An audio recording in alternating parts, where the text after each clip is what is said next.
पहले लोगों को कोई इन्फॉर्मेशन चाहिए होती थी तो वो कहाँ जाते थे? आपका जवाब होगा एक दूसरे से बात करने। फिर आई किताबें, लोग जाते थे लाइब्रेरी किताब पढ़ने के लिए, कुछ पढ़ लिया और लोगों को बता दिया। इसके अलावा अपने किसी बड़े बुजुर्ग के पास भी चले जाते थे।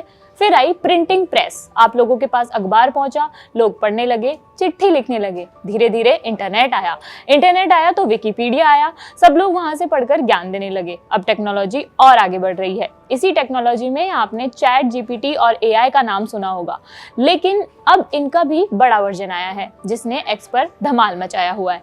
इसे कहते हैं ग्रोक। अगर आप एक्स, जिसे पहले हम ट्विटर कहते थे, वो चलाते हैं तो आपको ग्रोक के बारे में जानकारी होगी, और अगर आपको इसकी जानकारी नहीं है तो हम आपको इसके बारे में बता देते हैं, फिर बताएंगे कि कैसे ग्रोक इंडिया में फेमस हो रहा है।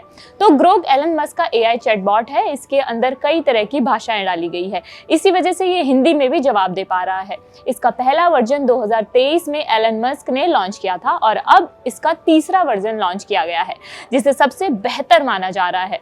वैसे तो इस टेक्नोलॉजी का इस्तेमाल इंफॉर्मेशन के लिए किया जाना था, लेकिन ऐसा लग रहा है कि लोग इंडिया में टाइम पास के लिए ग्रोक से बात कर रहे हैं। जैसे एक यूजर ने लिखा, हेलो ग्रोक, क्या आरसीबी इस बार आईपीएल जीतेगी? इस पर ग्रोक ने जवाब दिया, नमस्ते, आरसीबी के पास आईपीएल 2025 में अच्छा प्रदर्शन करने का मौका है, लेकिन टाइटल जीतना मुश्किल लगता है। कोहली, सॉल्ट जैसे खिलाड़ी टीम को मजबूत बनाते हैं, पर मुंबई इंडियंस और चेन्नई सुपर किंग्स जैसी टीमें ज्यादा फेवरेट हैं। आरसीबी की बल्लेबाजी शानदार है, लेकिन गेंदबाजी में गहराई की कमी हो सकती है। पहला मैच 22 मार्च को कोलकाता नाइट राइडर्स से है, जो उनके अभियान की दिशा तय कर सकता है।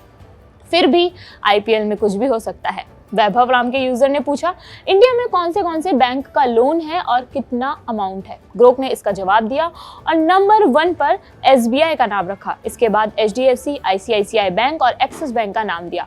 इसके अलावा कई लोगों ने आज़ादी में मुस्लिमों और आरएसएस की भूमिका पूछी। ग्रोक ने इसका भी जवाब दिया, और कई लोगों ने पंडित जवाहरलाल नेहरू, सोनिया गांधी, पीएम मोदी, योगी आदित्यनाथ जैसे जुड़े भी सवाल पूछे।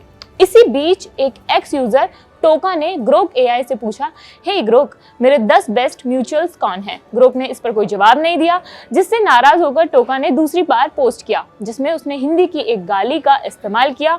अब ग्रोक कहाँ रुकने वाला था, उसने भी तुरंत उसी भाषा में पलटवार करते हुए कहा, चिल कर, तेरे 10 बेस्ट म्यूचुअल्स का हिसाब लगा दिया, मेंशंस के हिसाब से ये लिस्ट है।